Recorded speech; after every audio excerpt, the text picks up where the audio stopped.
Seven, 6, 5, 4, 3, 2, 1. You'll never have the sacred stone.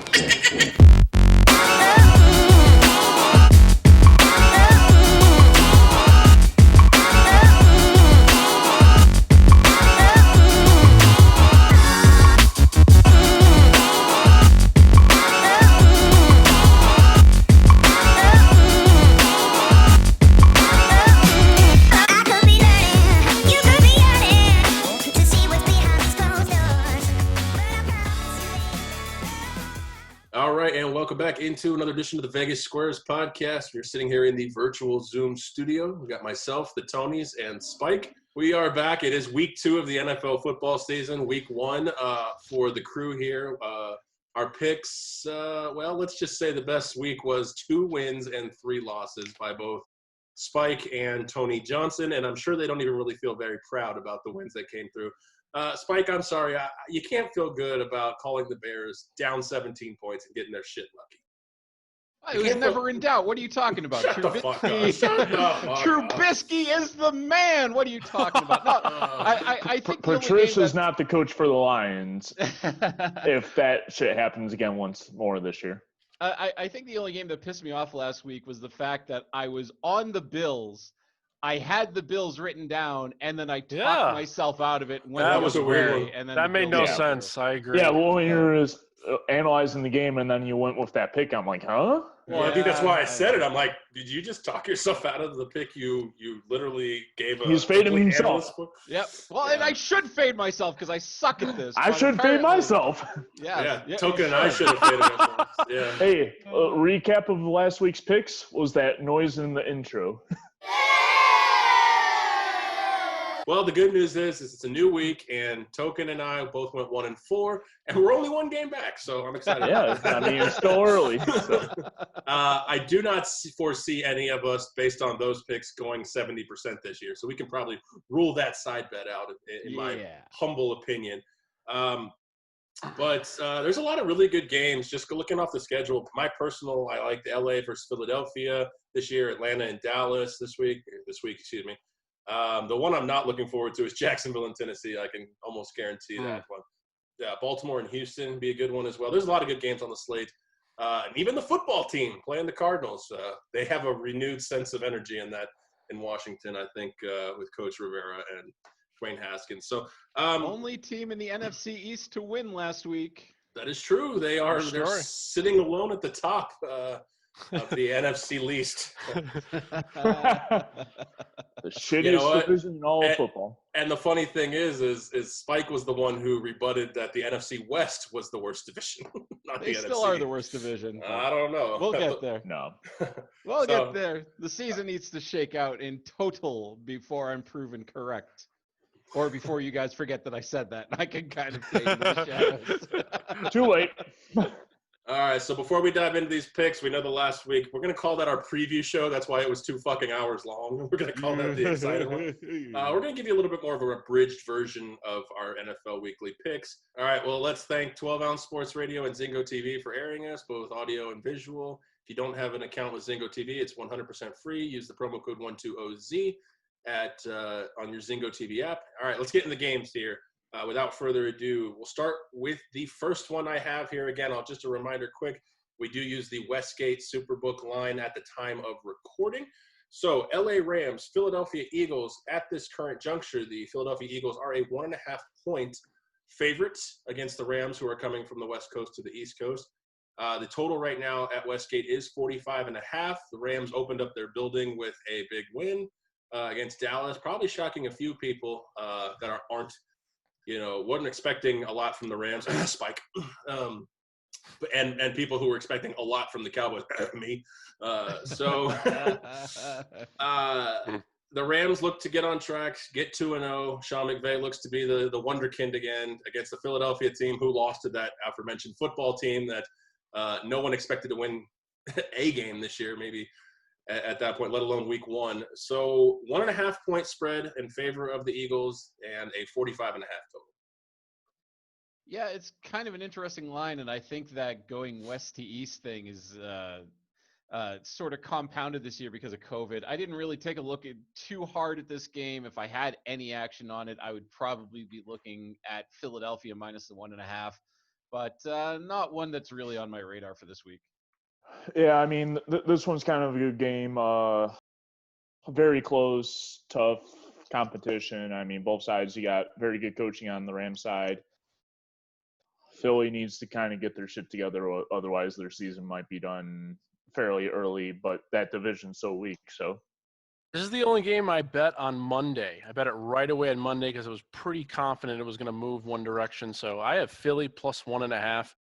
I know it crosses 0. It's not that big of a deal, but it's nice to have a few extra points here. And, I think it's a good spot here for Philly. They looked quite bad last week at given times, but I think their defense is a little bit better than they looked in the second half of that ball game. And we'll see if their offensive line can hold up because they did not, especially that right side in the last game. But they're getting a couple of guys back this week, so we'll see what happens. Yeah, it's going to be interesting. I mean, Carson Wentz, Jalen Reagor did play. Carson Wentz still had no one to throw to, with all due respect. I think Philly might have some interesting blocks to start this season. They definitely have a first-place schedule, so it'll be tough. So.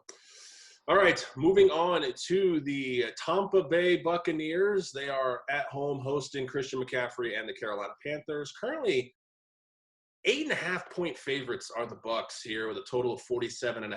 Initial thoughts after that Week 1 game. Actually, everybody's quick to overreact in NFL. That's just kind of what happens here in the league. With 16 games, there's not a lot of room for trying to say, but it's a long season. 8.5 points to me seems like a lot to give up. Carolina really held tough against the Raiders in their first week. I don't know. Initial thoughts, Mike, I don't feel really confident, even if it is Tom Brady laying that many points with an offense that's still kind of figuring each other out.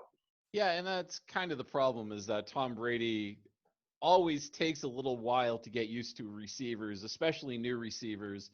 This is really the first time in a long time we've seen him with any kind of new offensive coordinator type position. So it's a brand new playbook. Losing that preseason means that period of adjustment is only going to get deeper into the regular season. So I think it's way too early in the season to be giving for Tampa Bay to be laying 8.5 points, even a full touchdown at this point. I would feel icky about. So. This one is. I'm pretty strong on Carolina on this game plus the 8.5. I don't have confidence in Brady until probably week 5 or 6 at this point. Yeah, I mean, I'm on the same side of you, Spike, so I should be concerned if I were you. So. Oh God, yeah. I mean, it's too many points for this Bucs team to give up. I mean, they're a little beat up. Yes, they are good overall, in my opinion, but 8.5 to Carolina with probably one of the best running backs probably for this year. That offense is kind of juicy on the Carolina side. I mean, you got Robbie Anderson, what's his name? That's all. The end. Yeah.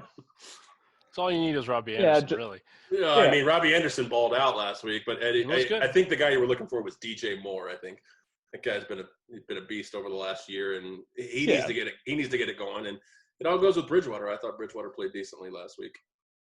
Yeah, I mean, I couldn't agree more. I think Carolina is going to be a tough task at times this year. It's an interesting team, but I'm spending about 10 days here in the South Florida area, Sarasota area, and it's I'm listening to some local sports just out of curiosity, and people are jumping off the ship already here with Tampa Bay. It's actually very entertaining to listen to. They have no idea what's going on. It's fantastic stuff.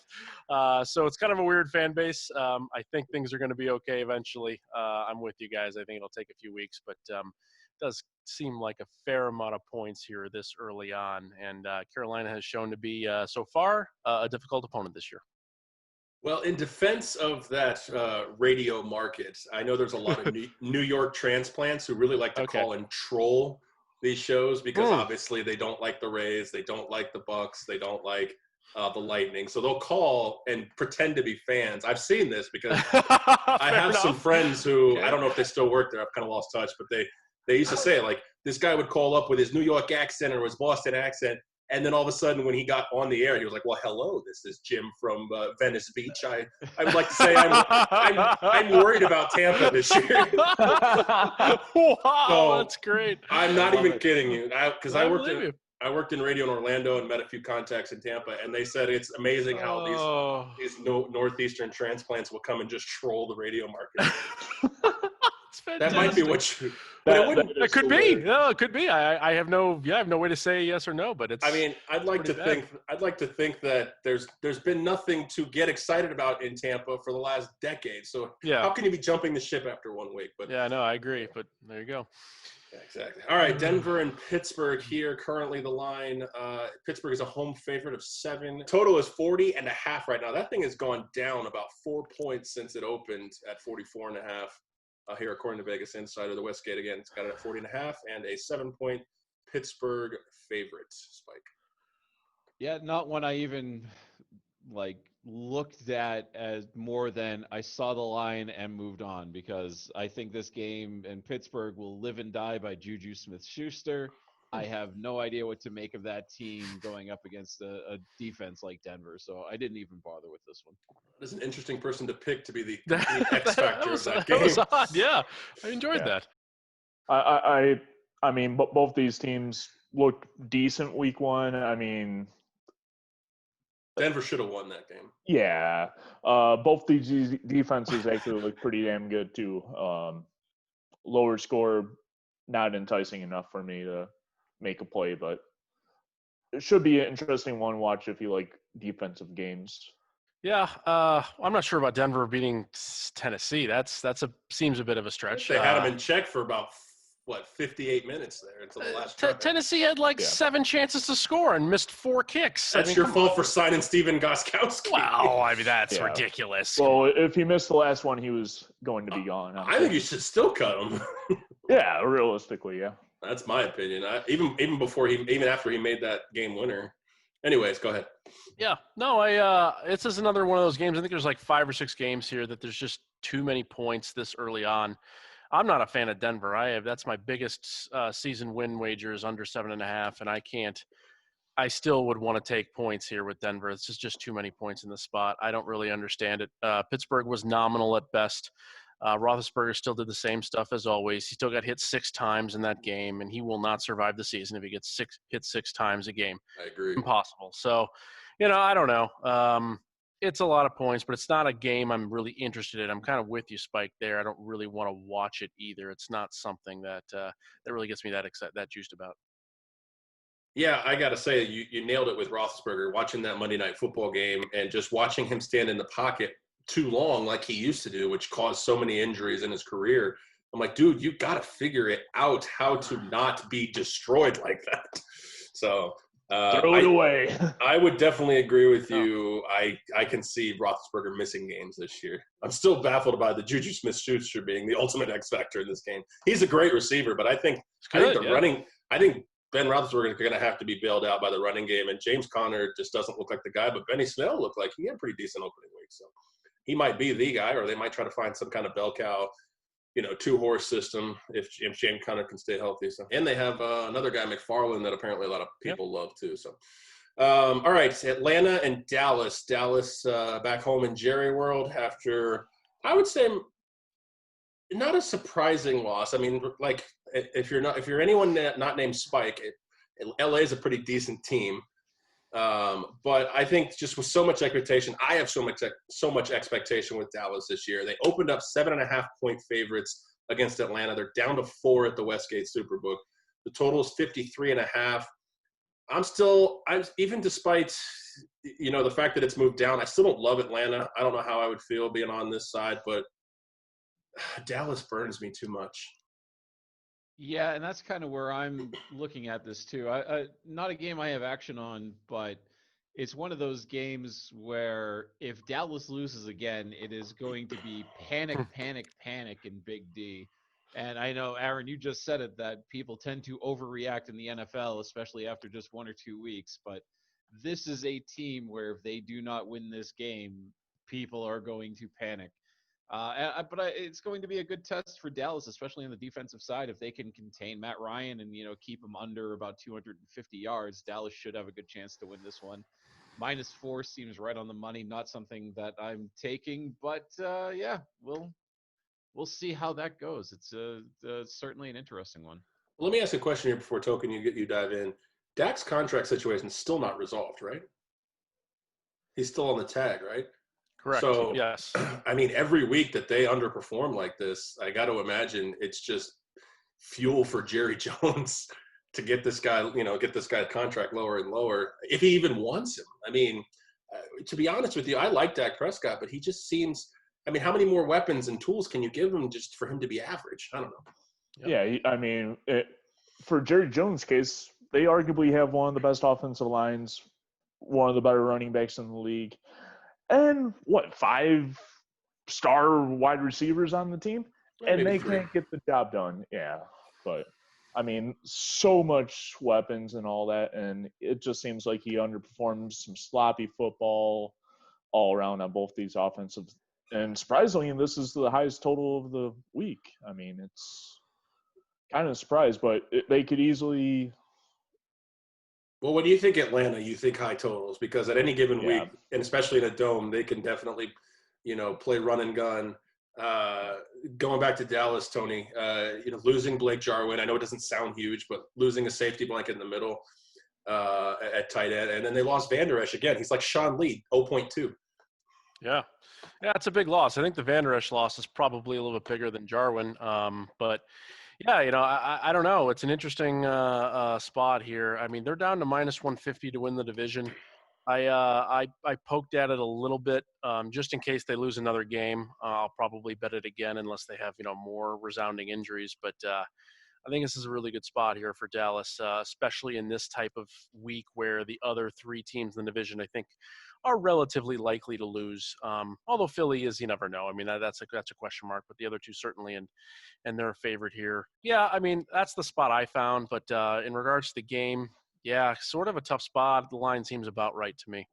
Yeah, I mean, it's going to be interesting. And again, it's on turf, so Atlanta, like you talked about that total, Atlanta can definitely make Dallas have to play that run and shoot kind of game. So, all right, a very interesting matchup. One I feel like I should be excited to watch, but I look at it, I kind of sit on the, right in the middle of like, I can't wait to see this game, or I can wait for any other game to come on. San Francisco and the Jets. San Francisco traveling west to east to play a team that still can't figure out what's going on. Le'Veon Bell now out. San Francisco is a touchdown favorite on the road, total 41.5. San Francisco's got to get the ship righted. They cannot. I mean, you don't talk about. I mean, I don't want to make the theme of the podcast overreaction after 2 weeks, but I think there's a stat out there, and I don't want to like butcher this stat, but I'm gonna. I think teams that start 0-2 are virtually a lock to miss the postseason. I don't want to give any statistics. Right around like 95%, if I'm not mistaken. Yeah, that could be it, but it's definitely hard, especially in the NFC West, which arguably could be the best division in football. Nice. Against I'm surprised 2 birds didn't come flying onto the screen. Good. Yeah, so I don't know. This is an interesting one. San Francisco didn't look good against Arizona last week. We all saw with the Jets. Again, that shit's just such a train wreck, and no Le'Veon Bell, but that might actually be a good thing. That guy's been such a bum since signing his deal in New York. Yeah, I mean, he's been a bum, but he's still a bum that the defense has to cover. If he's not on the field, that frees them up to go after somebody else. I think this is a spot where we can look at San Francisco playing Arizona. Arizona is obviously an improved team, probably more improved than I gave them credit for at the beginning of the season. Still don't think they're good, but they're certainly improved. But, the Jets losing to the Bills, I think is exactly the blueprint that you can look at to look at this 49ers team and realize that the 49ers are probably better on defense than the Bills, probably better on offense than the Bills, and the Jets still lost to that Bills team. So that 7-point, with our contest 7.5 point spread doesn't actually bother me. I'm actually rolling with San Francisco minus the points in this one. I just don't think the Jets are good enough to get it done. I don't think they keep it close. I think by about halfway through the third quarter, this game's going to be about over. I mean, this one will be definitely a fun one to watch. I don't see a lot of production on offense for the Jets, and I definitely don't see San Francisco clicking as quick as probably most people would think. And I think that 7 number is spot on. Yeah, it's just going to be interesting to watch, see if that San Francisco team that kind of showed up towards the tail end of last year into the playoffs shows up again or not. This might be crazy sounding, I know that, because points are very valuable in betting, Tony. But if San Francisco wins that game as they were holding on against Arizona last week, are they double-digit favorites this week, even on the road? Maybe. I'm not sure. I'm not sure how much people care about George Kittle being out. I think that's also something as well. Jordan Reed apparently is healthy and ready to go. I mean, he's For 2 always an plays. injury risk. Yeah, I know. He's always sort of an injury risk, whatever. But I do think they're a bigger favorite this week, certainly, Aaron. I thought about that actually a little bit too. If they had started 1-0, how it would affect the line, because I was kind of curious myself trying to figure this game out. But yeah, I don't really know. I guess Ty Montgomery is going to get the start here, while Le'Veon Bell at least is out for this week. Which really does change the dynamic completely. He's definitely not a traditional type of running back. Not a lot of between the tackles type of running there. So I'm not quite sure what they're going to do or how the play calling or scheme will change. Adam Gase is always kind of a wild card anyway, usually not for the good. So I don't have a lot of faith in this team, to be quite honest with you. It's game number 6 or 7 or however many there are of. It just seems like just slightly too many points. I mean, getting a touchdown at home is it's a lot in the NFL. And the Jets are not a complete shit show. I mean, they're not good, but they're not a complete shit show. So I don't like what I see from the quarterback position in San Francisco. With Garoppolo. I know that Brandon Ayuk should be playing this week as well, rookie from Arizona State. I know they're really high on. So we'll see what he looks like as well. But Garoppolo's not a guy I want to put my money behind, at least at this juncture right now. That's fair. Yeah, I think they traded up to get that Ayuk guy too. So yeah, it'll be interesting. Yeah, you're right. Garoppolo laying a touchdown on the road after no Kittle and a very conservative offensive approach. I don't know. Shanahan may turn it loose, but you're right. It's early. That's a lot of points for week 2 here. All right, Buffalo and Miami. We talked about Buffalo earlier on in the podcast. They are currently a 5.5-point favorite on the road, traveling down to South Beach. Total is 41. That has come down a couple of points since it opened as well. Miami, they're such a weird team because everybody sits here and kind of goes, oh, I'm high on Miami. They look really good. And then, Cam Newton, runs for 75 yards and 2 touchdowns. I'm like, well, Miami sucks. It's like, well, make up your fucking mind. What are the Miami Dolphins to you? Because they're like a convenient team to shit on or pump up whenever you need it. I don't know why. I've noticed that a lot with reading throughout the week, trying to gather my picks. They're like, Miami, before the season, Miami up and coming. If Fitzpatrick can just not fuck up, this team could really be something, especially with Tom Brady gone out of the division. And then they lose by 10. I mean, that's not terrible. They lose by 10, to the Patriots, to the new look Patriots. And everybody's like, well, it was just Miami again. It's like, well, again, that kind of argument, it seems to me, and it's probably not the same people on both sides, but it might be. I mean, given the fair weather nature of like ESPN sources and stuff like that. But I just don't like that whole, well, Miami sucks. Well, Miami's a dark horse. Well, make up your fucking mind. What are they, Spike? Well, I'm firmly in the camp that Miami sucks, especially in this spot. This is, they're not good enough to hang with good teams. And we saw that last week. We're going to see that again this week. Ironically enough, all 4 of us are actually on this game in one way, shape, or form. Mm-hmm. Not everybody on the same side. I think one of us is on the total, so it'll be interesting to see how all our picks shake out for this one. But, for me, I think I'm sick of getting beat by Buffalo, so I'm talking myself back into rolling with that favorite minus the 5.5. Especially after watching Fitzpatrick throw a couple of really stupid interceptions in that Patriots game.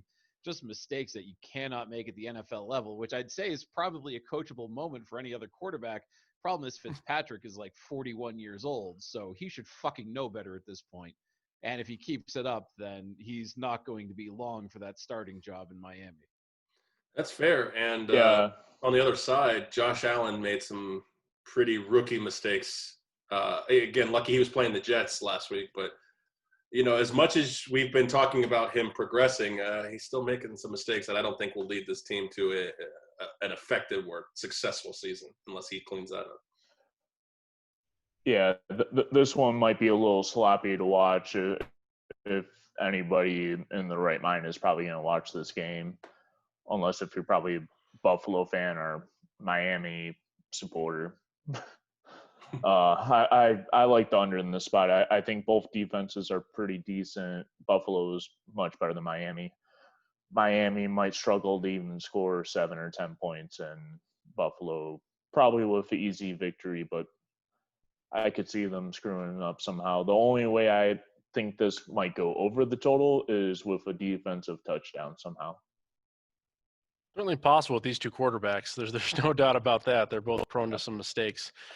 I couldn't agree more with that one, Token. I think that if this thing was to go anywhere, it would go under over the over if I had to be betting on the total for sure. But, yeah, I mean, it's a sort of a spot. I'm not saying I'm going to pick one of your sides, Aaron, with Miami here, but I do think that there's something to be said about they had a lot of turnovers in bad spots last But you understand what I'm saying, that notion where people are like, oh, Miami, dark horse, if Fitzpatrick doesn't fuck up. And then absolutely. But that's the overreaction of the next week. I mean, I don't know if it's they just didn't want to give New England credit because I thought they played a very well-balanced game. Yeah. Or they just – I mean, I think that's what it is. I think no one wants to give New England credit because every year, the Jets, Le'Veon Bell, the Bills, Josh Allen, Stephon Diggs. And then at the end of the year, they're like, well, the AFC East stinks. So it's like, make up your fucking mind. Sorry, I interrupted you. No, that's fine. I mean, I'm surprised that, that you feel so strongly about this topic. It's kind of an odd one to take a stand on, but that's fine. So I just don't like the flip-flopping in 6 days. That's fair. That's fair. Yeah. So, no, I mean, there's a lot of trends also working here. I hate to be this guy, but there's like 4 converging trends. One of them is a weather move here. A lot of these Northeast teams, when they come to Miami, they do not do well, especially in September and October. The cover rate is like less than 25% over the last 20 years. It's actually nuts, how crazy consistent this is. Division games, after a team loses their first division game to start a year, they cover like 80% of the time over the last 15 years in week 2 if they play another division game, which this one is.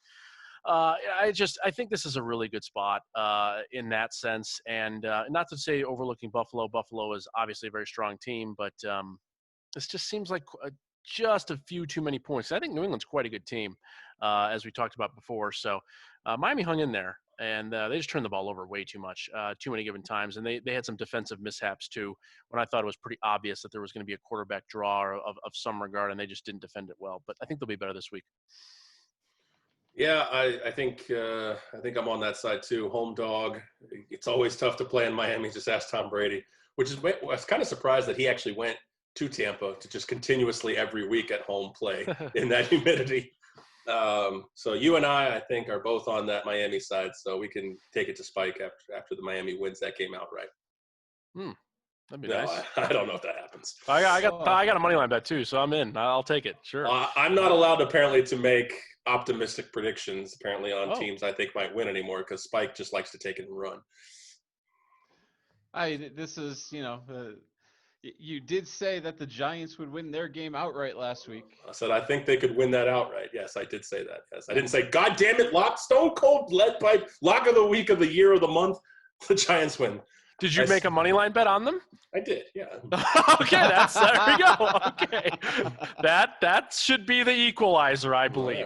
All right, fine. That's fair. My money line bet is out there for Buffalo. So if Miami loses by 30, you can go ahead and chastise me all day. That's fine. I'll take it. If Miami loses by 30, that's different. But if they only lose by 10, I mean, that's. No, I'll still take it. I mean, they shouldn't lose by 10. I don't think so. I'll still take it. If they lose by 10, I'll take it. There you go, Spike. If Miami gets beat by 10, you can text him next week. That's no fun, though. I'd just rather shit on you. All right, Yeah. well, there you go. Well, if you're at Token's house, apparently you shit right before the podcast or during the podcast. All right. Seems like it.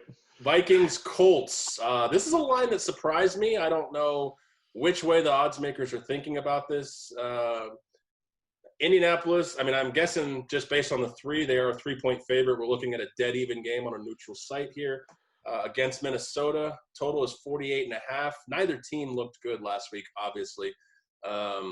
In my opinion, Minnesota's still way more well-balanced. And couple that with the fact that I'm never trusting Phillip Rivers anymore for the rest of his career. I probably actually took that stance two, maybe 3 years ago as well. Yes. I think I've heard you say that before. Yeah, I don't know what happened there. Yeah. You can't trust him to keep the ball to the white or blue jerseys, whatever one they're wearing, his own team. You know, I mean, it's like a team that's actively tanking, you should not be in a close game with them. I don't know. I mean, and maybe Jacksonville's not. It just, you let Gardner Minshew look like a Hall of Fame quarterback last week. I know that's not Phillip Rivers. I'm talking about this team as a whole. They lose Marlon Mack, which I thought was huge. I mean, Jonathan Taylor, yes, he's good. But he's a rookie. You know, to have to tote the ball. I mean, it looked like, you know, he was only in there. Everybody hyped Jonathan Taylor up so much this offseason. But it looked like he was only in there out of necessity. I mean, Nyheim Hines got more looks than he did. Marlon Mack was getting more looks than he did. So now you gotta kind of pump this guy in here. If he's ready, great. You know, it could work out for him. But I mean, there's a reason that we call him Jonathan Taylor Turnover on the podcast. You know, so hopefully he can hold on to the ball. Again, so Spike, Indianapolis is a 3-point favorite, total 48.5. I mean, your first 2 sentences stole the entirety of my analysis. You don't trust Phillip Rivers? Give me Minnesota minus or plus 2.5. I'm done. Cool, short, and sweet. I mean, this one's kind of interesting, even without Marlon Mack for the Colts. This should be a pretty interesting game. I predict, bold prediction, this one goes to overtime. Okay.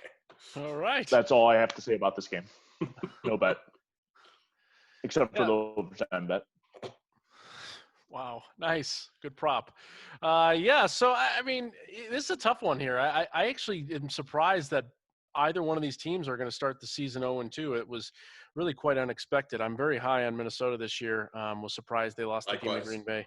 Yeah, this is just a weird spot. So I don't really know what to do here. I mean, it does seem weird that I think the better team in this case, Minnesota, is getting this many points. So that's the side I would certainly lean on. But it's just I just don't know what to do.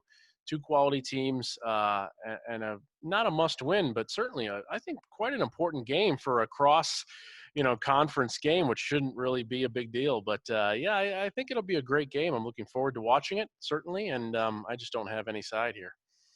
I would like to find somebody who has access to all the games this weekend, can watch every single game intently, and I would like to make a drinking game where all of the announcers for each game, every time they give the stat of teams who start 0-2 and making the playoffs. I think you would be dead of alcohol poisoning. I think that you're going to get that stat in all of these games, especially games like you said.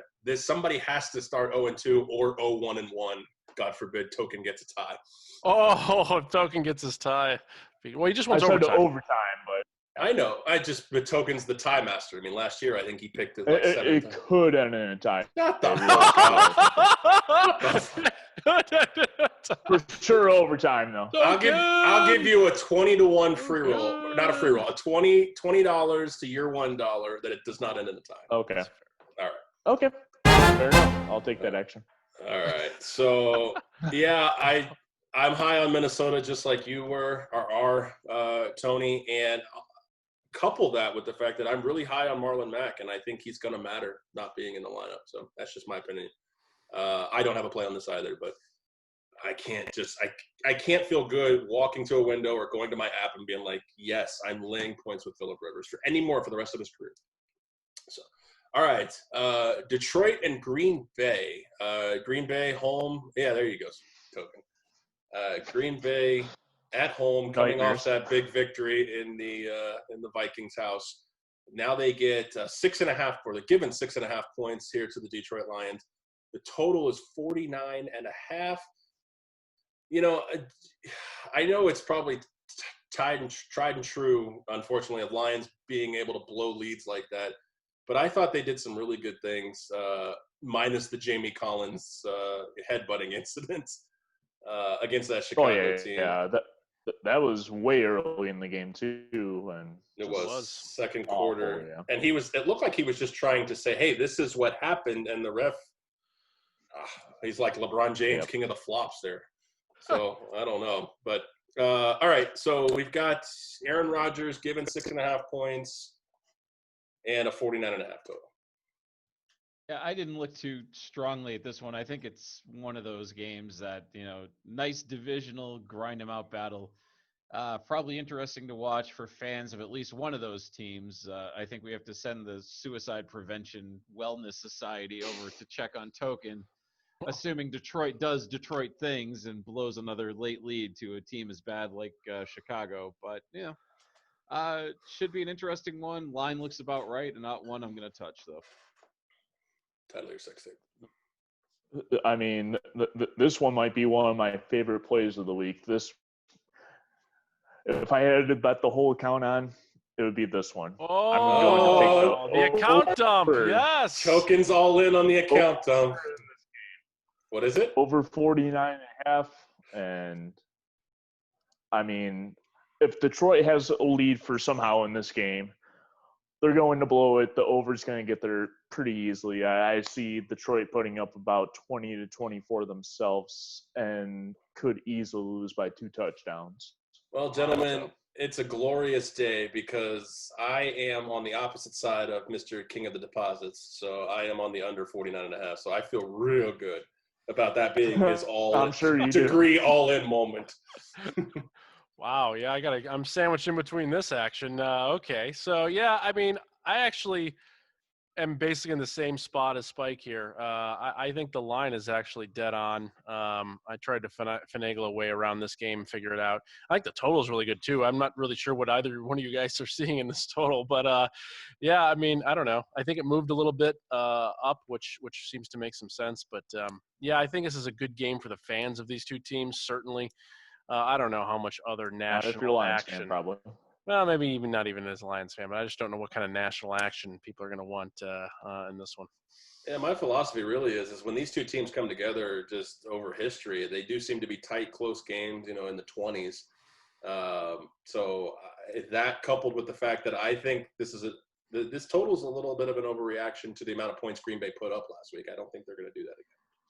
So that's where I got the under. If you want me to actually, give it a reason, not just like, sure, why not? I choose you. Because fine. That Good works to hear, sometimes too.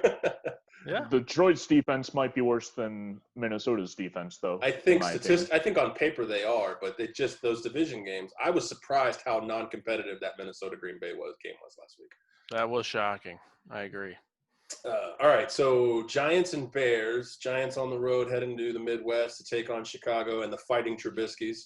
The line is currently Chicago giving 5.5 points. Total 42 in this one. I don't know if you could tell by my tone why the hell is Chicago giving 5.5 points. I got to imagine Mitch Trubisky just provided a moment of temporary relief. He's like Alka-Seltzer. It ain't gonna last forever. Spike, total 42. Chicago laying 5.5. Yeah, and I kind of wanted to spite pick Chicago just because I saw what they did last week. Again, that game was never in doubt. Plus, I know that Aaron is high on the Giants this week. Or at least I'm high because you get the picks 3 hours before the podcast. You gave it to me like 45 minutes beforehand, and at that point I already had my picks on paper. I was napping. I wanted to pick Chicago. I couldn't. I don't trust them enough to overcome. I feel like with all your shit talking, you should have to have one of your 5 picks be Chicago minus or plus whatever every week. I'm not an NFC North fan. It was that one game where I knew that Chicago would pull it out. When they were down 23-6? Is that when you knew it? I knew that game was going to happen because Trubisky is a Hall of Famer. He is going to lead the Chicago team. Dude, he's a pinball Hall of Famer. That's about it. No, I don't. I'm God off this damn. game. I think it'll be interesting to see if Trubisky can do what he did last week and at least get this team close, keep it the way it should be, and Chicago can win. But I'm not touching this one. Yeah, I think I'm the only one on this game. So okay. Yeah, not on this one. It'll be interesting to me to see either the stats at the end of the game, replays or whatnot, to see how the Giants do. I'm kind of interested to see if they can potentially click a little better than they did last week and perform pretty decent. I mean, it's going to be interesting how many times Barkley is going to be able to touch the ball and move it forward. So, Yeah, get plus yardage this game. Good Lord. yeah. Agreed. Yes. No, I think this one's a little inflated too. This was the last man out for me. This was probably game number 6. If we had a 6th spot for some reason, I think I'd be on the Giants getting the points here. This does seem like a few too many points. I actually thought the Giants did a lot of really good things in the Pittsburgh game. Their offensive line was obviously relatively atrocious, but I think that was more a cause of Pittsburgh being so good on the flip side. I don't know. I like the game plan. I think Jason Garrett's in the perfect spot here, calling plays, doing his own thing, in control of just one thing, and I actually thought the scheme and the game plan was really good on the offensive side. I was pretty impressed with what Garrett drew up. And they stayed in that game for a while, despite not being able to gain any yards on the ground with one of the better running backs in the game. So I think the Giants have a chance here. I would agree. I'm going to take that side, and it might bite me in the ass 2 weeks in a row, and I'm sure I'll get a text from Spike. But I think they win this game. Indeed, you will. I think they win this game. Oh, nice! Another one of those. Beautiful. Good. So you can just get your template text ready. Get it ready. Thank you for setting me up so easily. All right, let's go quickly through this one. I'm sure one of us has a pick, but Jacksonville, Tennessee, in Nashville, 7.5, 44. Go. That's about all I have to say about this game. Jacksonville plus 7.5 because I think Gostowski misses another 2 or 3 kicks and gets cut by the third quarter. Interesting. I have the under just because if there are field goal attempts, they're going to be missed, especially on the Tennessee side. And Jacksonville has trouble, in my opinion, moving the ball forward against this Tennessee team. It's going to be a lot of 3 and outs or 1 or 2 first downs and then punt. So a lot of time burned on this one and not even going to get close to this total. I see like 27 total points scored in this game. Been a lot of changes in the Mike Vrabel era. One of them is that this is a team you bet on when they're an underdog, and you definitely fade when they are giving more than 3 points. So I don't know if that's still going to ring true this year, but that is in bold colors to me, and I decided just to pass on this one because I do not want to back Jacksonville. Good move. All right, moving on to the football team traveling west to face the Arizona Cardinals. Out of the NFC West, the arguably worst division in football, according to Spike. Even though we all know that's not true, I might let Pete pound in that one for 2 or 3 weeks. All right. Arizona laying a touchdown at home, total 46.5. Initial thoughts for me: I really like what Arizona's doing.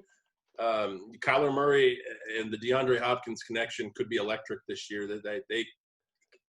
I don't want to get crazy after 1 week, but there's a chance he could be flirting with 1,800 to 2,000 yards because he's the only option. I mean, Christian Kirk was non-existent in that game against the 49ers, which I thought they'd need every bit of all hands on deck to really beat them. That's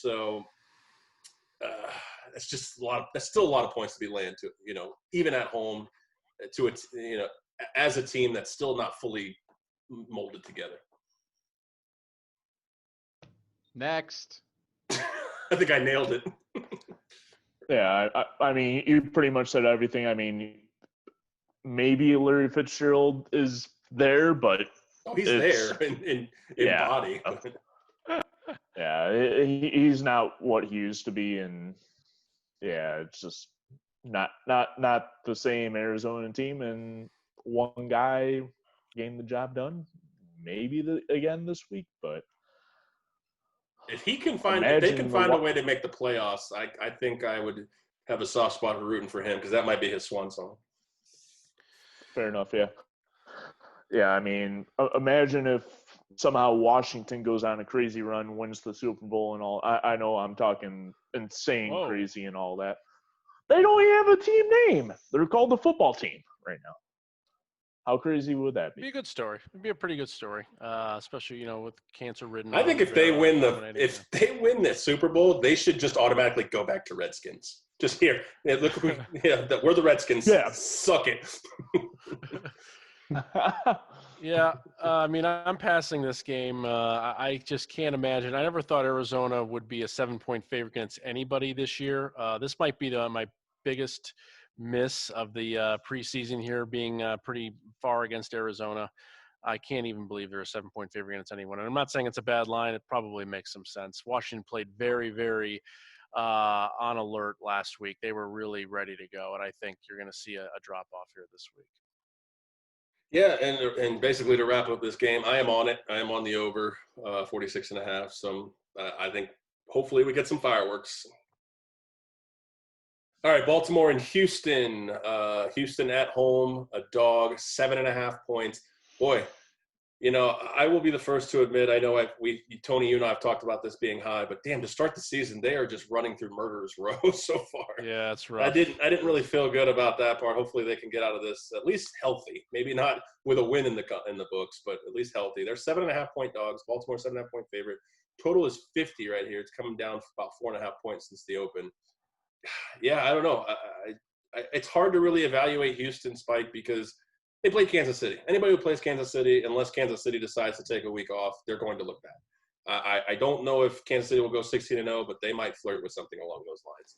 It almost looks like they're just playing on a different level than everybody else. So Houston, I don't know really what to make of that first game. Baltimore, obviously they crushed Cleveland, and sometimes that's not hard to do depending on what Cleveland Browns team shows up.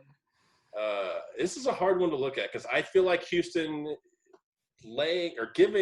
getting a touchdown on the road or at home. I just fucked that whole thing up. But getting a touchdown at home, it feels like gravy right there, but it's against the Ravens who could literally, they could beat them by 50. Yeah, and that's kind of the problem, is that the Ravens have that ability to not only put up a ton of points, but they can shut the other team down as well. So, a 35-10 type score in Baltimore's favor wouldn't surprise me at all. It's actually a game I looked at long and hard because I wanted to pull the trigger on Baltimore at the -7.5. I just couldn't do it because those garbage time type touchdowns could really get you in the end.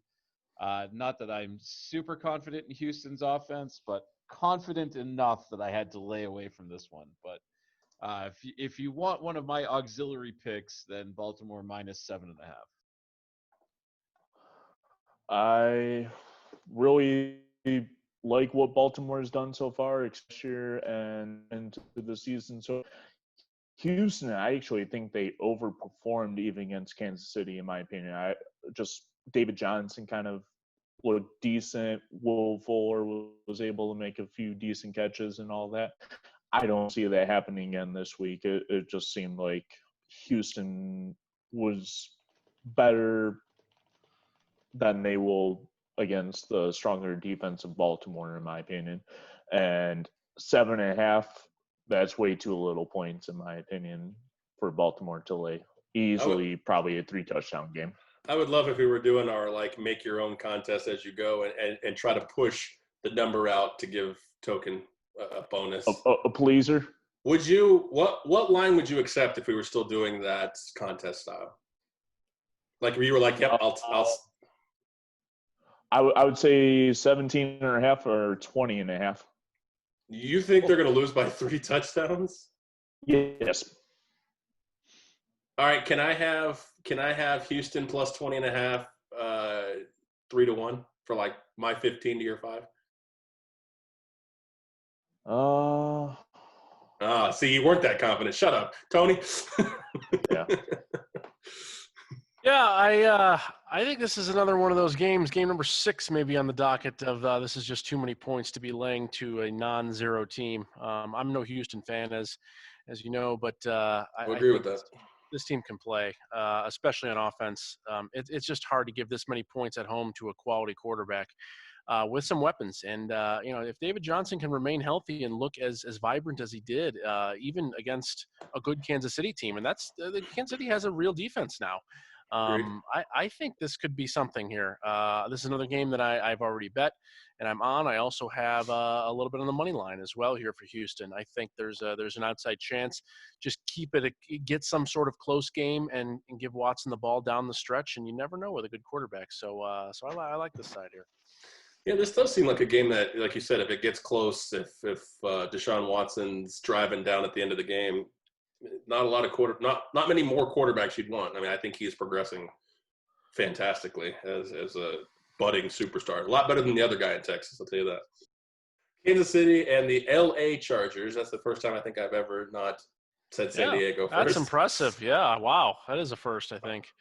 Kansas City heading over to the new SoFi Stadium, and this is about the second best thing it could be for LA Chargers, rather than packing their own house, is the fact that the Kansas City can't pack their house at this point right now, because Kansas City fans will do it.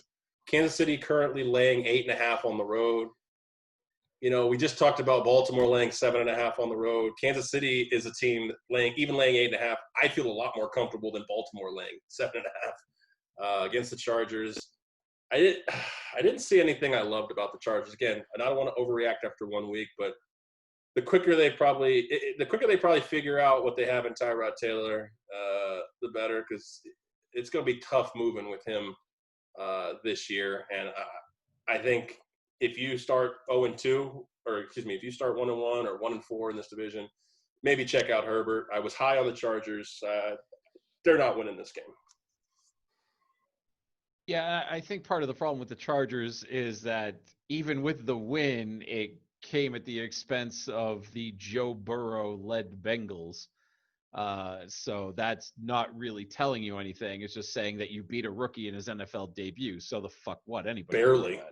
Yeah, barely. Yeah, exactly. They beat it by 3 points. So this is not a team that impresses me. This is going to be a Kansas City blowout. I didn't actually have them on my sheet. I probably should have. Kansas City minus the points. It's not going to be pretty. It's not even going to be a game I think that's even worth watching at this point. Those afternoon slates. To be fair, though, Pat Mahomes is must-see TV. So. Pat Mahomes is must-see TV, but as soon as you get to the third quarter and it's 45-3, are you really going to stick around and keep watching, or are you going to actually flip to something that's a little more interesting? Well, unfortunately, I don't have Sunday Ticket anymore, so I'm stuck with whatever they give me. At this point. Well, there you go, sucker. Yeah, even if Pat Mahomes is in the game at 45-3, I'm still watching, but he better not be in the game at 45-3. Well, Andy Reid has done stupider things, so you never know. But yeah, it's not one I'm on, so I'm not worried about this one. Yeah, high explosive Kansas City offense in this one against kind of a struggling, not sure what to expect with the Chargers, especially against the Bengals. Bengals maybe a little better than what people are expecting coming into the year, but not much. And probably a game I overlooked, but 8.5 seem like a fair line on this one. I hate to be drinking a little bit of the preseason Aaron Kool-Aid here with the Chargers, but I think they have a real chance in this game. And I know that sounds really weird, and it's very hard to step in front of this Kansas City team, but I'm going to go ahead and do it. They had 2 big injuries on defense that are not really being reported very much at all. Travarius Ward is their best cornerback by a clear mile, and he's out, I believe, for the season. I think he broke his hand. There's going to be 2 guys that are going to fill in for him. They don't even really have a starter yet. One is a rookie, and the other is a guy they got off a practice squad from last year. And then Kalen Saunders is out as well, a defensive tackle. He's their main guy in the middle. He's out for about a month. I think these are 2 really key injuries that nobody seems to care about because it's the Pat Mahomes show. Kansas City has some lulls in games, and they did a lot of these in the regular season last year where they just kind of let teams hang around. I think this Charger team is a little bit better than expected. Joshua Kelly was the best rookie I saw last week. He was fantastic on the ground. He looked like his days in UCLA where he would just run over people, be a one-cut machine. And if that translates to the NFL, this is a real offense here. This is a really good offense, I think. I like what Tyrod Taylor brings to the table. I like how he can manage a game and not do anything stupid. They got some receivers that can play. Their O-line looks a little bit better. I think this Charger team can play. I think they got a real chance here at home in their first game at SoFi Stadium. But that's the thing you mentioned. That's the thing I don't like about, being around with I lost my train of thought. That's the thing I don't like about having to match up against Kansas City. Tyrod Taylor, I think, is just fine in that, like, don't fuck this shit up role. But I think anybody who wants to beat the Chiefs has to be like, you need to be the hero. And I just don't know if he's got that. But I don't think he needs to. He doesn't need to. He can hand the ball off if 35 times. If they can run the ball, then yes, I agree with you. This could be a close game. If I had to, I would probably take those points at home, especially for the fact that the Kansas City fans cannot make it a home game effectively. So it's big. It's a really big thing. I mean, several Chargers commented on it, in the offseason. They're like, look, we're used to having games where we're the away team in Carlson, in your own stadium, city in California they were playing at before in that soccer stadium. So at least having no fans or a very limited amount of fans helps them out tremendously. So, all right, moving into Sunday night football here. New England heading west to take on Seattle. The current total is 4. Seattle's a 4-point favorite. The current spread is 4. The total is 45. Initial thoughts, we talked about this, Tony. I love Russell Wilson. I'm not high on them this year. They looked really good. They kind of conquered those coming west to east woes against Atlanta, but then again, it's Atlanta. I don't know. I don't know what to make of this game because New England, I don't think we got enough with Cam Newton. Everything's, coming up roses right now for 1 week. Everybody loves Cam Newton, but NFL fans turn real fast. And if there's a place where he might have a stinker, it's Sunday Night Football on the road. I don't know what to make of this game, Spike. I'm kind of with you on this because we see this all the time where a team gets that win in week 1 and everybody's high on them, and then they go out and they stink in week 2, and then everybody just immediately turns. And I can absolutely see that being the case here, especially given what Russell Wilson was able to do last week. I was worried that Wilson had either lost a step or that they had lost a little bit of offense this offseason. So I was curious as to how that was. I actually talked my wife out of drafting Russell Wilson in fantasy, so I'm sure I'm going to get yelled at about that if he has another good week. As you should. Yeah. To be fair, she got Lamar Jackson instead, so it's not like she was in a bad spot. That's pretty solid. Okay.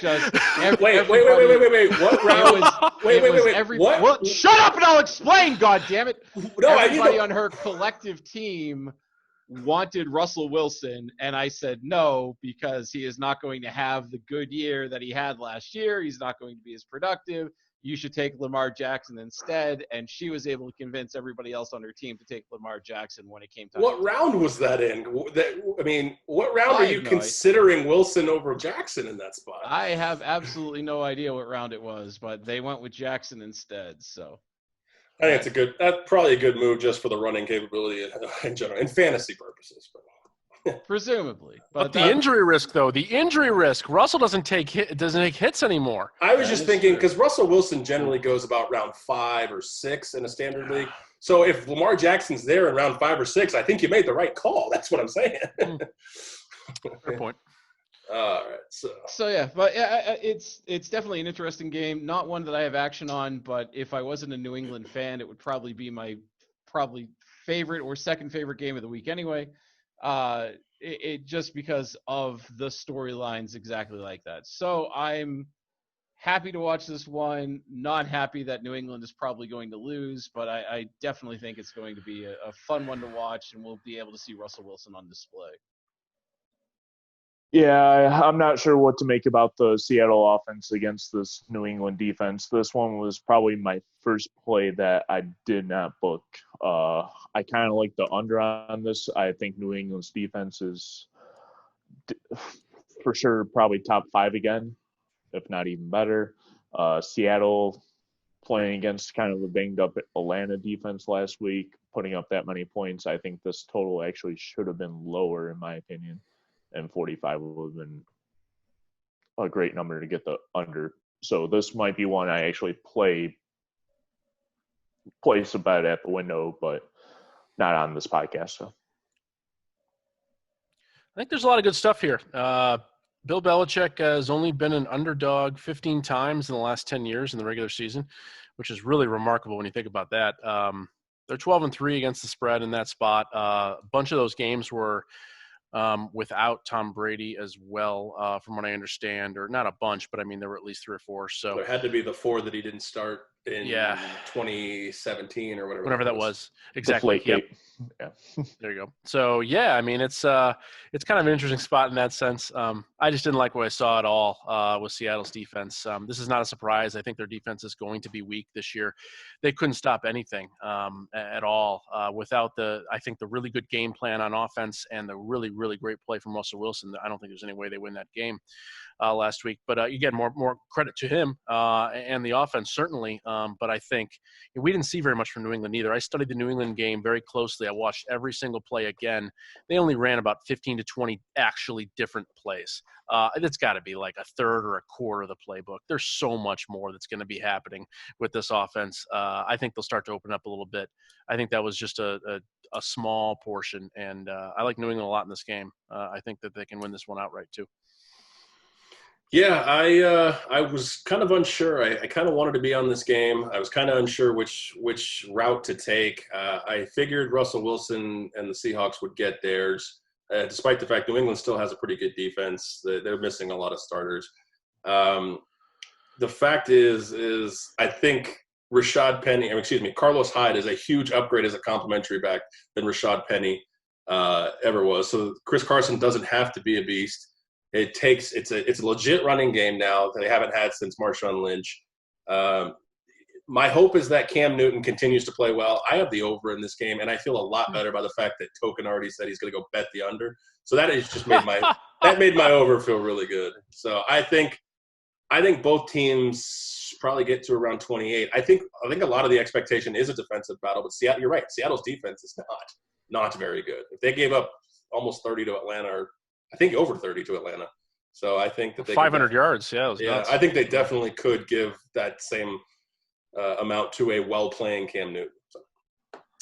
All right. In the Monday night game, we have the Saints and the Las Vegas Raiders, a day that probably should have been a lot more exciting to this city than it now will be. I was down on the Strip a couple days ago, actually yesterday, and I've been talking to people, and they just don't seem excited for this team. I know we had that conversation last week about, are people going to be fans or not? But I felt like, all things being equal, the first home game on Monday night in the Death Star should have been a little bit more buzz in this town. I listen to sports radio quite frequently. Other than JT the Brick, they're not really talking about it too much. So I was a little kind of bummed in that. I kind of, even though I'm not a Vegas Raiders fan, I'm really amped up to watch this game. There was definitely no way I was affording to get in, I can tell you that. The Saints are coming in pretty beat up. They're going to miss their superstar wide receiver that I'm sure was taken in everybody's fantasy football first round. But they are still 5.5-point favorites on the road. The total is 49 right here. Yeah, and if the Patriots game wasn't my favorite of the week, then this certainly would be, because I think it's going to be a very interesting spot to see not just how New Orleans offense will look against the defense that's not quite as, household name as the Raiders, but I'm very curious to see what Jacobs can do against that New Orleans defense and how he's able to run, how many times he's able to run. And if he's able to put up the same kind of production we saw in week 1. I doubt it, but it's certainly going to be interesting, especially whatever kind of game plan Gruden decides he wants to cook up for this one. So certainly going to be watching this, especially because I am off on vacation all next week, and vacation means going from my bedroom to the couch as opposed to my bedroom to this office where I do my work every week. So I will do nothing but watch football and highlights and all of that fun stuff until the wife yells at me and tells me to go get off my ass and do chores around the house. So until that time, I think I can get through Monday Night Football. I am very much looking forward to this one. No action on it. I'm just going to sit back and enjoy it as a fan. Yeah, definitely a fun one to watch. More exciting if there was actually going to be people in attendance for sure. New stadium, new city for this team officially once they snap the ball in the Death Star. Oh, that's so. right. I remember. I was like, I won't believe it until they take a snap, and they're going to take one. We'll see. We'll see. When Yeah, they haven't done it yet. I'm in that camp too, Aaron. I'm still in that camp, just so you know. Also still there. I believe nothing until it You happens. can sell all the license plates you want. I don't care. Yeah.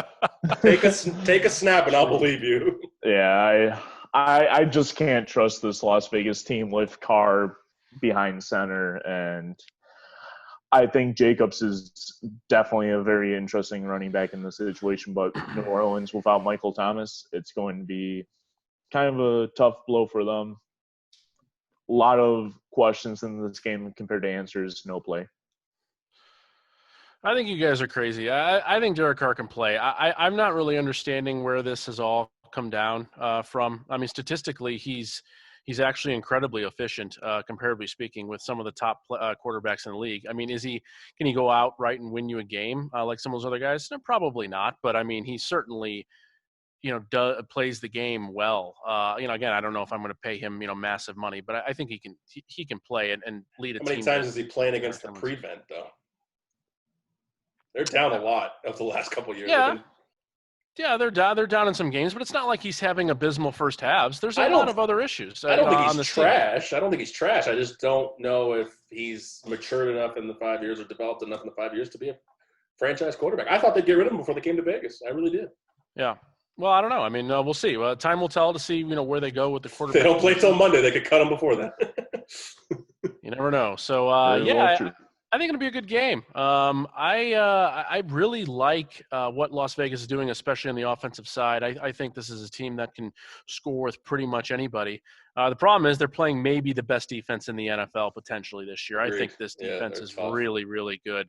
They embarrassed Tampa Bay a couple of times. I don't think Tampa was nearly as bad in that game as they looked. I just think it was a good defense they played.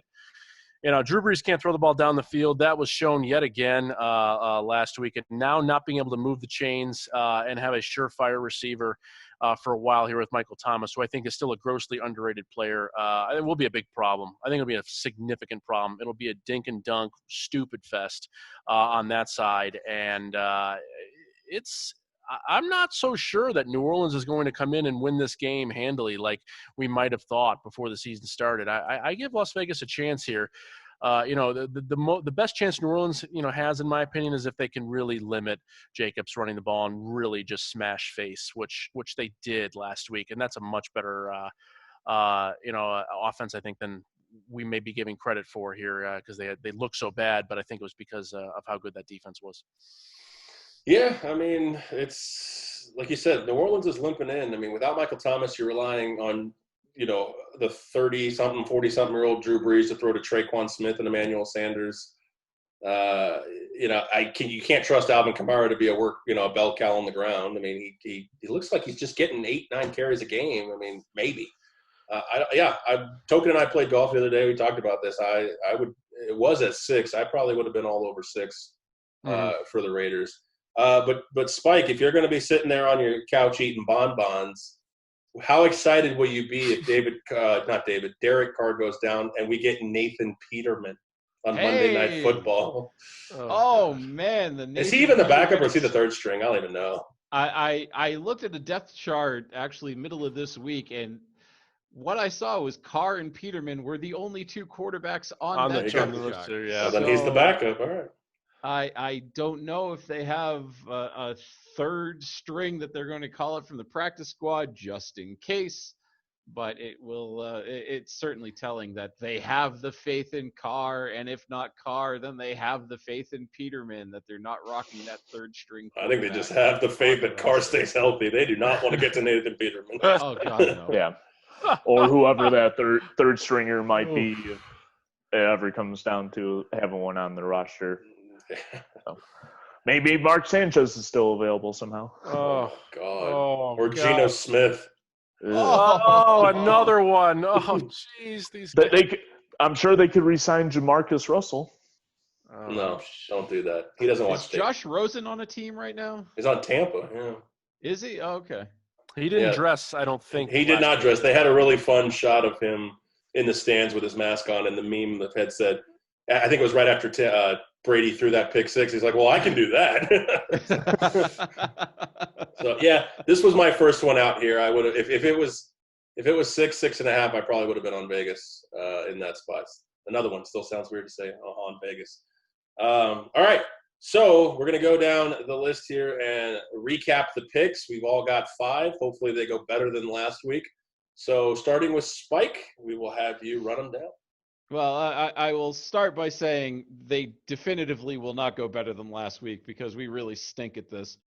But I'm starting with, we're all starting with Buffalo and Miami right now. I'm taking Buffalo minus the 5.5. On Carolina and Tampa Bay, I'm taking Carolina plus the 8.5. Niners and Jets, I'm taking the Niners minus 7.5. With Jacksonville and Tennessee, I want Jacksonville plus that 7.5. And Vikings at Colts, I want the Vikings plus 2.5. I'll move on to mine. Probably a 0-5 week this week if everything goes to shit. Fade which him. it probably should. Fade so- the fuck out of the token. Hearing bright lights and all that. Fade token. We got Wait. Carolina- Okay, I'm ready. Carolina plus 8.5, so you should be on Tampa Bay minus 8.5. We got the under in the Buffalo Miami game, 40.5. So it'll probably be an 80-point game. We got the under in the Jacksonville Tennessee game. Probably a 90-point game. Backdoor touchdown, they barely get the over. We got tough the over 49.5 Detroit Green Bay. Probably be a 4-point game. Yep. No, it will definitely be more than that, but it could be right around the 30 number. Can I have 100-1 on the under 4? I was gonna Under say, if this game ends Yeah. 3-0, I'm going to laugh so Under hard. 4. I'll give you 101 odds if you want. All It's, right. it's going to be 2-0, and then Crosby kicks the game-winning field goal to push it over. that would be fun. Yeah. Oh, wait, and then the last pick, one of my favorites is Baltimore minus 7.5 against Houston. Wasn't that the account unloader? No, the over in the Detroit game was the count on Mm. loader. That's the one. That's Yep. the one. Here we go. Yeah, got a lot of bad dogs and just disgusting stuff over here like usual, so I feel good. Miami plus 5.5 at home against Buffalo. We have Houston plus 7.5 home against the Baltimore Ravens. Also a money line play, potentially plus 290 there, just saying.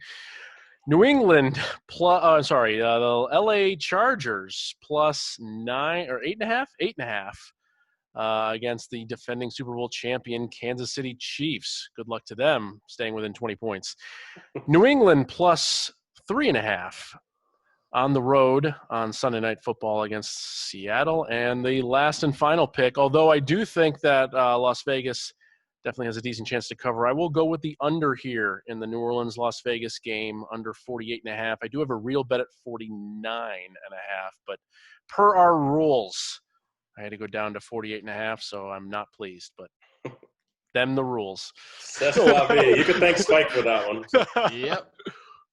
All right, and rounding out these horrendous picks for week 2, I am also, as like Spike said, on the Buffalo-Miami game. I am with Tony. I am Miami plus 5.5. I am on the under train on that Detroit and Green Bay. I was on it before Token even gave that led by account unloader, so I feel even much better about that, under 49.5. Washington and Arizona, I feel like we're looking at a game in the 50s here, so I'm going to take the over 46.5. Going with Chicago again, I feel a lot better I'm going with New York again. I feel a lot better with them against Chicago than I do with them against that Steeler defense. Mr. Trubisky turns back into a pumpkin at midnight on Sunday morning. So New York Giants plus 5.5, sprinkle a little on that money line. Yes. And then the Sunday Night Football game, I think we get another one in the 50s or higher. So I will take the over 45.5. All right, as we wrap it up here, as promised every week, I've got my William Hill 14-point teaser. I know you guys are waiting on bated breath to hear this one. Did the first one win? Did week 1 win? No, Philly. Oh. Philly fucked me. Oh, Philly. At okay. +8. Philly fucked me at +8. What a beat. Oh, what a beat. They're up 17. I know. I was like, oh, that one's in the bag. Check. Nope. That's All right, terrible. so we're going to give it a shot. We're 0-1. Yes. Unfortunately, fuck Philly. So we kept them out of this one just on principle. All right, boys, get your pens. 14-point William Hill teaser. I am taking the Vikings to +17 points. I don't even need that many against Phillip Rivers. I'm plenty with the 3, but I'm going to take 17. In the Bills-Dolphins game, tokens on the under 40.5, so I teased the over from 40.5 to 26.5. So I'm 26.5 going to take the over 26.5 there. for an NFL game. Wow. That's great. Sprinkling that Giants money line, I will move the Giants from 5.5 to 19.5. Mitch Trubisky is not beating any team by almost 3 touchdowns. Lock that up. And the last one, I've already got the under 49.5 locked in that Detroit and Green Bay, so I'm going to move that to under 63.5. So that's where I'm at with the William Hill teaser. Hopefully that one goes. We need to get back on the board in the win column for that one. Otherwise, you can lose a lot of money real quick. That's fantastic. I like right. the real thing. I like this. You've needed a 14-point teaser spot, I think, for a while. You really get off on these things. I don't know why. It's good. I think they're great. I don't even put a ton of money on them. I put $20 a week to win 10. So sure, it's just a fun thing. And I mean, who doesn't want 2 touchdowns in the NFL? Who doesn't need it? I will say that I am setting up a Discord server for all of us, so we're going to be able to have live chats and interactions with our fans. Not quite ready yet, but I am going to set up an entirely separate channel just for Aaron's 14-point teasers of the week, so we can get all of those picks there so that people will be able to follow along and count exactly how much money you've lost through the season. Sure, log it up. that seems very fair. And, Yeah, and I as like soon that. as I figure out what the fuck a Discord server is, I'll be on there too. So. Yeah, I don't know what that is either, so I need to learn that as well. Yeah, You will.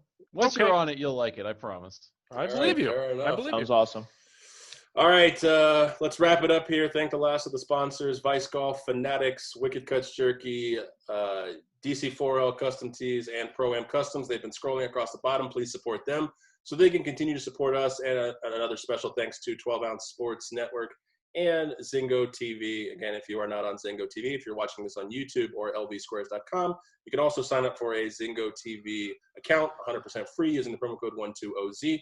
Our golf shows are on there at 4 p.m. Wednesdays, and these NFL picks are on there 10 p.m. Eastern Saturday night and 10 a.m. Eastern Sunday morning. So you can get them right before the NFL games kick off. For Spike, for Token Tony, for Tony Johnson, we will catch you on the next one. Good luck on your bets, and look forward to Token depositing more money this next week.